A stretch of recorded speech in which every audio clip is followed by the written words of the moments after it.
I'm joined this morning by Walton Stanley and Tim Young, who've been with us at the Fifth Direction community now for over a couple of years now. Very important connection that we made a few years ago for us at the Fifth Direction, given our kind of deep roots with the mythopoetic and mythopoetic thinking. And connecting to these two men and their involvement with the Minnesota Men's Conference and their many decades of work in this area has been nothing short of well, certainly life-changing for me personally. And so I'd like to start but with both of you men by just expressing my gratitude for everything that you've done for us at the Fifth Direction community. So let me start there and just say thank you. Well, you're welcome. You're welcome, and thank you, Asher. It's been a joy to get to know you and the men down in Australia, and we've really enjoyed making that connection. Yeah, ditto. Yeah. And I guess for the newer people in this community, it might be an interesting place to start. To just, if you could maybe briefly introduce yourselves a little bit about who is Tim Young, who is Walton Stanley, and your connection to this kind of work, I guess. Well, Tim, you're the elder. You go first. Yeah, okay. It's always age before beauty, huh? Okay, I'm Tim Young, and I'm a poet, a writer.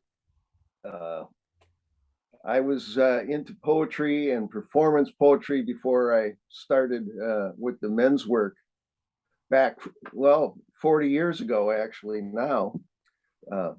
And I was in graduate school studying poetry, and my professor, Michael Dennis Brown, gave me a copy of, I believe it was the New Age Journal, which had the original article that Robert Bly, where Robert Bly was interviewed about initiation.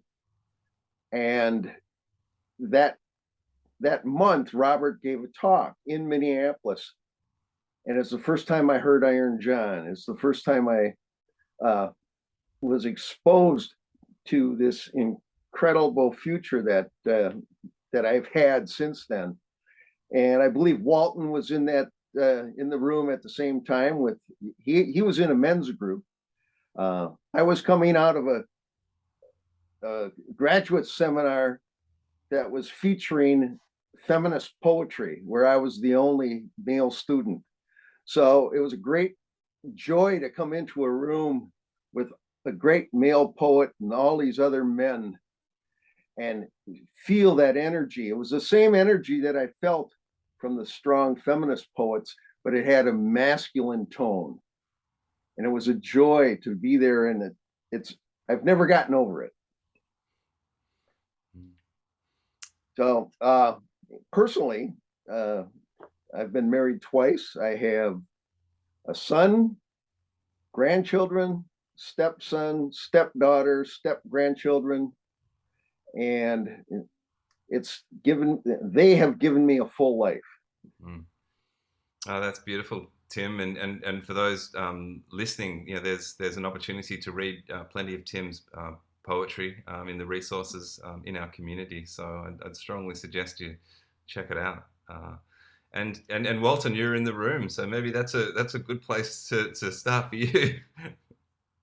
Right. Yeah. So like Tim said, I was at that very first telling of Iron John by Robert Bly, and I also had learned of him through that same interview in New Age magazine, where he talked about Iron John and the story and the lack of the impact of the lack of initiation and the lack of a process of becoming, kind of ensouled, deeper human beings in the culture. And it resonated tremendously with me. And and I think when I heard Robert, tell that story, I think, did it rearrange some of the molecules in my body, and change things. And then shortly thereafter, there was the first Minnesota Men's Conference in 1984, and both Tim and that's where I met Tim. Tim and I were both at that conference, and and it was just tremendously impactful, and met some really interesting people. Michael Mead was there, and Robert, of course, and the Aikido master Terry Dobson, and some others. So yeah, that's been great. And I've kind of been doing the men's work ever since, and now an organizer and a storyteller for the men's work here in Minnesota. Hmm. And Walton, was that that early kind of opportunity to listen to Robert, was that the inspiration for you to become a storyteller yourself, or were you already doing that, or did that happen later? Or I think it was. I hadn't heard people. I mean, when I thought of storytellers before that, stories were kind of, they were told for children, or they were kind of, sappy. I was a professional actor, so I was used to dealing with theater and literature and performance and things like that. But as far as storytelling, it wasn't anything I was particularly interested in until I heard people like Robert and Michael Mead telling stories and approaching stories in the way they did. That was a revelation. And was it kind of for you? Was there a moment where you said, "I'm going to be a storyteller," or did it just kind of evolve over time that you began telling stories more and more often, and sort of honing your craft? It felt like something I certainly could do, and maybe because I was a performer, it's somewhat related. So I did tell some stories early on. We sort of formed a men's groups out of that. There was kind of a men's council that met on a monthly basis between the conferences, and I carried some stories into that, simply because we all would kind of take turns doing that.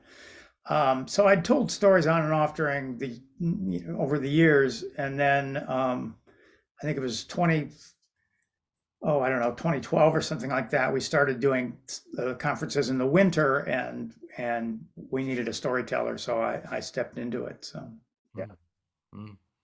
It's fascinating, and I guess back to you, Tim. I'd love to know kind of how your poetry shifted or changed, as a result of interacting with Robert. I mean, did it completely shift your way of thinking about poetry or the way you wrote?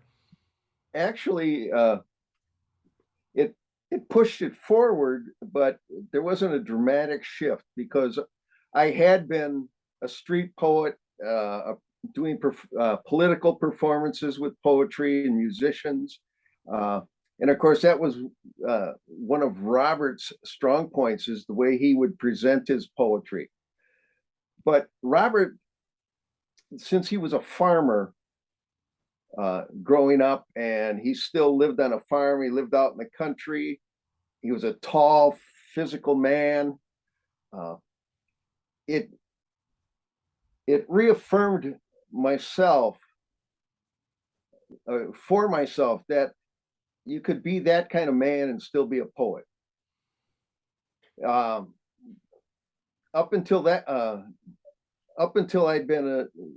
was always with these radical groups, and I was surrounded by a lot of strong women, and the men in those performance groups were what Robert wrote about, the soft male. And I never felt quite comfortable there with that group. I didn't feel like I could be who I really was. I couldn't express myself openly as a strong, or let's not say strong, let's just say as a masculine force. Before that, I always was holding my tongue, being careful, so I didn't step on toes, so I didn't offend people. I could offend the politicians. I could offend the culture, the dominant culture, but those around me, I was always worried that I'd step on toes. Robert didn't care about that. Robert cared about the truth that came out of him. And I so loved Robert's truth that it helped me trust my own truth, which actually I don't see as harmful in any way, even though I was accused of that in those early years. And I feel stronger and stronger all the time. And Robert also gave us access to a deeper spiritual realm through poetry. He opened doors that I did not know exist. And that was a great blessing. And through the men's work, I found that through poetry, I could go into rituals, into a ritualistic mind in a new way that I didn't know existed. And that's been another great gift that Robert gave me. So it's a continuation of where I started, but it goes deeper, goes higher, with more energy than I had before. I hope that answers your question. Oh, it really does. And for me, that resonates deeply. And I'm sure a lot of people listening will feel that as well. And I think that, I guess, in terms of what you're offering us now at the Fifth Direction, which for those who are unaware is, we sit with Walton and Tim once a month for our Elder Wisdom Circle. And, that's the kind of stuff which I guess, you can pass on to the younger men, and all men that are coming through and joining us at the Fifth Direction. So it's lovely to hear you put some of that into words. And I guess a question which comes to me as a result of hearing that is, in terms of the function of the elder, can you speak to that a little bit in terms of the function of the elder in our culture and our society? Because I'm of the view that it's in many ways sadly lacking in the way that younger men need it. Yeah, well, and Robert addressed that in his second book, The Sibling Society. Well, not his second book, but his second sort of major nonfiction book. And that's basically a critique of the society, of a society without elders, without people that are willing to kind of move into elderhood and into, in a way, acknowledging their own mortality and their own aging and the depth that comes from that. We tend to be in a youth-based culture. We tend to have some distrust of elders because of some of the betrayals that have happened in the past, especially in our country, but I'm sure it's similar in Australia as well.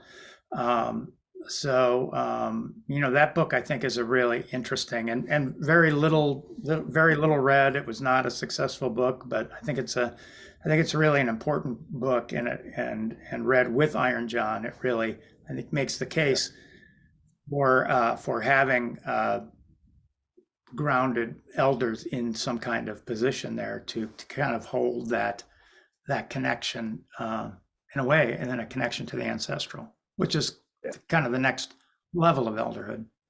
Yeah. Tim, do you want to? Walton and I were fortunate that we were in a chanting group that met weekly. And Robert was also in that, and that group lasted about 25 years. Now, because Robert was traveling a lot, he wasn't there every week, but he was there as often as he could. And to sit in the room with Robert and have him next to me, I didn't have to ask him a lot of questions. Just his presence and his occasional quip or his comment or a question just changed the way I looked at a situation, or it gave me encouragement. Or, as he did a number of times, and he'd say, what are you working on? Read me a poem.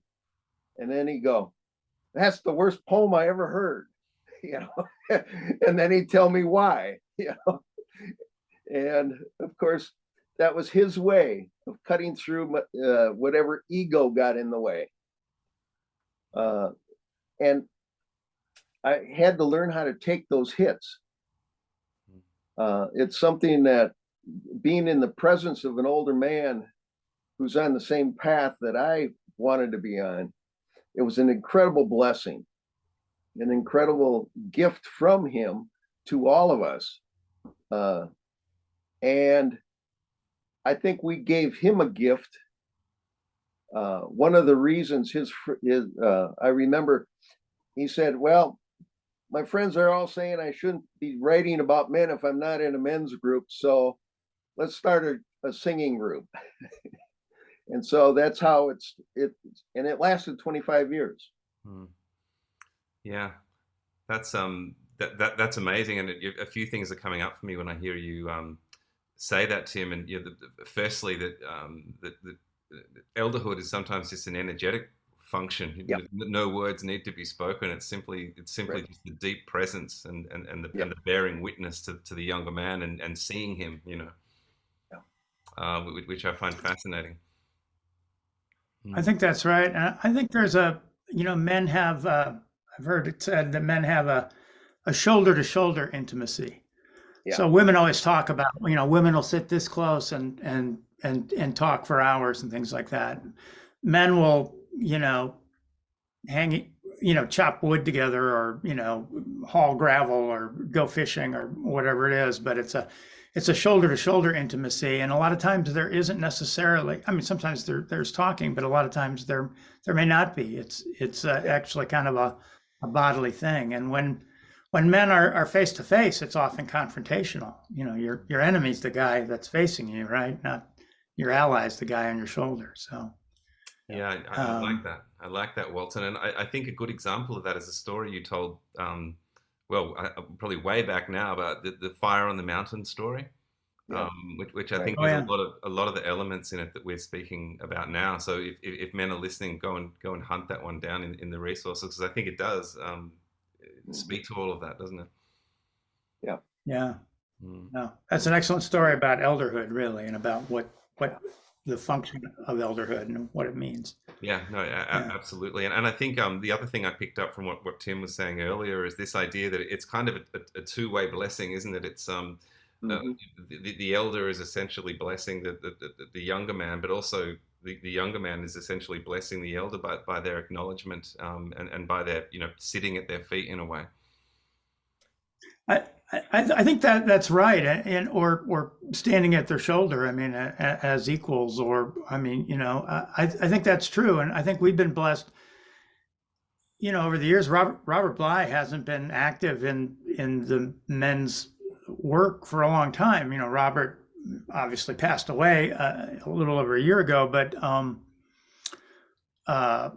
was not active for quite a while before that, even though he was still around, but it kind of in a diminished capacity. And a lot of men that are doing the work now never met Robert Bly, and didn't have a connection. Some of them have gone on to read his work, but some of them come to the work through other means or other connections and things like that, and just don't really have a sense of Robert, but they're participating with us, and it is a blessing, to have them with us. Yeah, and again, and to continue the work. Yeah, and to me, again, that talks about that energetic function as well, because I fall into that category. Obviously, I never met Robert. I've read an awful lot of his work, but I can feel his energy. From listening to his words and the way he is. You can feel the energy in the room quite clearly. So I think it does, regardless of his actual physical presence or not, the energy shines through, doesn't it? I think that's one of the things that, as an older man, and the older I get, the more I appreciate the liveliness and energy that I see in the younger men. In the same way, I can no longer play football. I can't skate and play ice hockey like I used to, but I sure do like to see the younger men do that. And if I'm close, I have the actual physical sensation. So both at a bodily level and at a soul level. I love watching younger men be active, whether it's, doing a good poem, like I saw the other day, going and hearing a young man put his heart into music, if it's someone, especially if it's someone that I know, it warms my heart as a younger man or as an older man to watch the younger men do those kind of things and pick up the stick that I left for them or someone else left for them.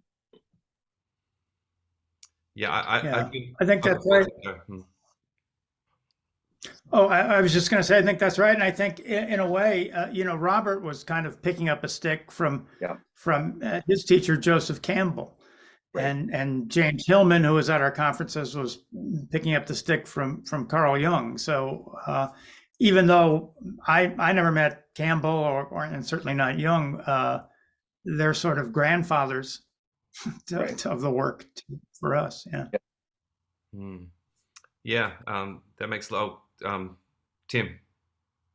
I was just going to say that Gary Snyder wrote in one of his essays that for those of us from the Occidental culture, the books of the old ones are our ancestors. So we go back to the old poets, we go back to the old writers. Those are our ancestors in many ways as we continue to. So when we pick information from Carl Jung, from Paracelsus, all the way back, Shakespeare, even Lao Tzu, we're holding on to the same stick. But part of our job as an older man is to point out where that stick is for a younger man, because he's going to have to pick it up himself. I can't pick it up for him.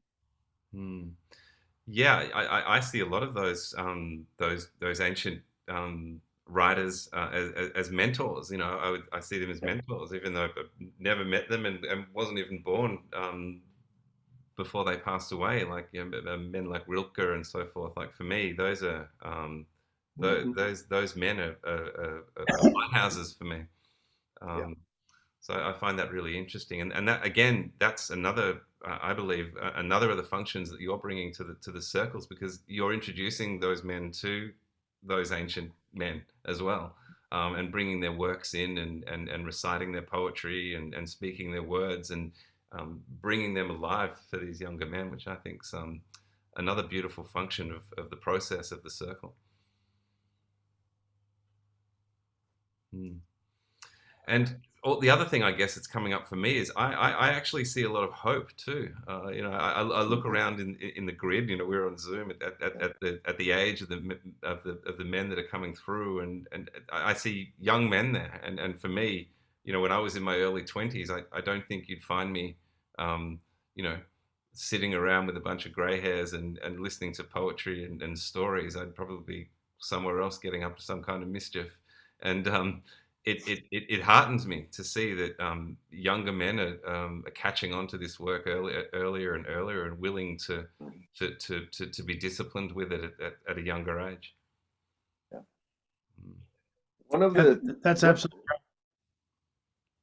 Go ahead, Tim. One of the things that we've noticed over the last few years is that many, when I say younger men, I'm talking about men in their 30s, let's say, where they've felt some sort of traumatic blow to their soul. When that happens in their 30s or so, they start looking outward, looking for someone older, for some connection to the soul world. It's the rare 20-something that is looking in our direction, but usually it's someone who has suffered some sort of traumatic experience. And it seems to be that kind of pushes them in this direction. Well, it's a downward direction, isn't it? It's a descent into soul. you know, Yep. as we know. So you're right. But for me, it's like there's a difference between, like, I like the idea of the conscious descent too, you know. So Yeah. particularly Yeah. a younger man who can see see the natural progression that things are taking before that traumatic blow. That's something else. Although I would totally agree with you that, you know, by far the majority of younger men, you know, coming into the community have had that happen to them in some way, shape, Yeah. or form. Mm. It's an Yeah, but yeah, initiation. it doesn't. Yeah, and it doesn't have to necessarily be some horrible trauma, but it can be that sense of longing for the descent, that sense of some kind of weird failure that pushes you Mm. in that downward direction. Yeah. Yeah, I think David Foster Wallace in This Is Water, he called it a gnawing in the guts, Yeah. and that can come. That, as you say, it doesn't necessarily have to be some major event. You know, you could, as I often joke, you can stub your toe and find yourself there. Yeah. Mm. Or Mm. just a sense that something's missing, right? Yeah, yeah, just a Yeah. sense that something's a little off. That's right. Yeah. Mm. Um, well, this is wonderful. I'm Tim and Walton. It's just an honor to chat with you guys, and for me, you know, the monthly circle with you both is really it's part of my staple diet. Let's put it that way. I just it's something that I will always show up for, and I feel it's such a necessary part of my development as a man, as a human, you know, as a father, as a friend, as a brother, all these things. So for me, you know, on behalf of all the men in our community, I just want to say thank you. Well, you're welcome. Yeah. You and the You're- other men feed us as well. Mm, yeah, absolutely. Like I said, it's been a great joy getting to know the guys from Fifth Direction. So, mm, Yeah. yeah. mm. And Tim, I wondered, and I don't want to put you on the spot, brother, but there's a wonderful short little poem that you have about the grandfathers sitting around the fire. Oh, It might be one you can just recite yeah. on. That that's one that I have memorized, and I wrote this actually a month before the very first men's conference back in 1984. Hmm. I'd love to hear it as a way of closing us off. Okay, a small fire lights the faces of my grandfathers. We're silent. Sit close. All I can see are their lighted faces, and I'm surprised to find that I know what they know. I've always known what they know. Now I pay attention to what we know. Oh, it's beautiful. Thank you. Yeah, Hmm. thank you. Well, I look forward to seeing you in the next Elder Wisdom Circle. So thank you, man. Likewise, thank you. Thank you, Asher. We'll see you there.